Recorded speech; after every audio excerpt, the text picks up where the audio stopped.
علیکم۔ آج مجھے جس موضوع پر لب کشائی کرنے کا موقع ملا ہے اس کا عنوان ہے یوم مزدور۔ نظام بدلنے تک یہ درد بھی سہنا ہے، نظام بدلنے تک یہ درد بھی سہنا ہے، مزدور کے بچے کو مزدور ہی رہنا ہے۔ جناب صدر، پاکستان سمیت دنیا بھر میں مزدوروں کا عالمی دن منایا جاتا ہے۔ مزدوروں کا عالمی دن منانے کا مطلب مزدور کے حق کے لیے آواز بلند کرنا ہے۔ یکم مئی کو دنیا بھر میں مزدوروں کا عالمی دن منایا جاتا ہے، جس کی ابتدا شکاگو کے شہیدوں کے سرخ سلام سے ہوتی ہے، اور امریکہ کا شہر شکاگو ہی وہ شہر ہے جہاں سے اس تحریک کا آغاز ہوا اور بے شمار مزدوروں کا خون بہایا گیا۔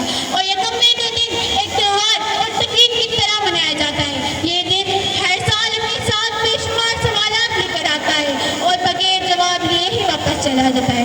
اس شہر میں مزدور جیسا کوئی در بدر نہیں، اس شہر میں مزدور جیسا کوئی در بدر نہیں، جس نے سب کے گھر بنائے اس کا کوئی گھر نہیں۔ جناب صدر، طے پایا تھا کہ مزدور کی آواز تعداد کر لے گے، لیکن پاکستان سمیت دنیا بھر میں مزدور کی اکثر تعداد کا حق مارا جاتا ہے۔ اگر دیکھا جائے تو ہمارے معاشرے میں سب سے زیادہ جسمانی محنت ایک مزدور ہی کرتا ہے، لیکن اس کے باوجود سب سے کم معاوضہ بھی ایک مزدور کو دیا جاتا ہے۔ 2020 کی لیبر پالیسی کے تحت ایک مزدور کی ماہانہ آمدنی 17,000 ہے۔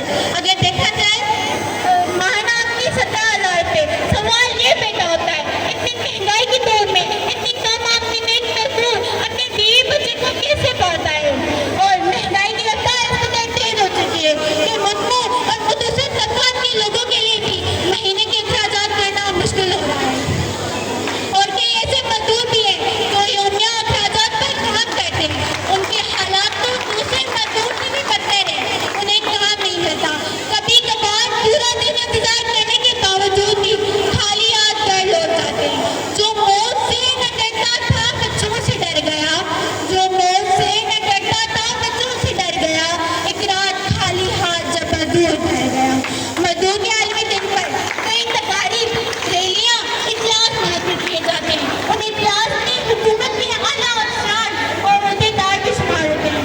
ان اجلاس میں مزدور کے لیے کئی وعدے کیے جاتے ہیں جو آج تک پورے نہیں ہو سکے، اور تقریباً ہر سال ہی بجٹ میں مزدور کے لیے نئی پالیسی تشکیل کی جاتی ہے جس پہ عمل درآمد نہیں ہوتا اور تمام وعدے یوں ہی ہوا میں جاتے ہیں۔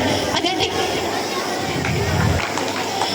یاد رہے کہ طے پایا تھا کہ مزدور کی انصافی اور حکومت کو قانونی حیثیت حاصل ہوگی، بٹ تمام وعدے جھوٹے حاصل ہوں گے، کیونکہ مزدور تو ہمارے سامنے ہیں۔ یہ کھیتوں میں کام کرنے والے مزدور، یہ فیکٹریوں میں کام کرنے والے بچے اور یہ سلائی کڑھائی کرنے والی خواتین اس بات کا ثبوت ہے کہ کس طرح سے ان کا استحصال ہو رہا ہے۔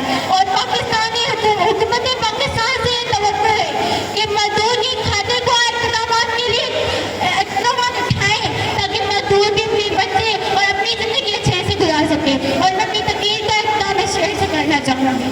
بوجھ کاندھوں سے کم کرو صاحب، بوجھ کاندھوں سے کم کرو صاحب، دل بنانے سے کچھ نہیں ہوتا۔ شکریہ۔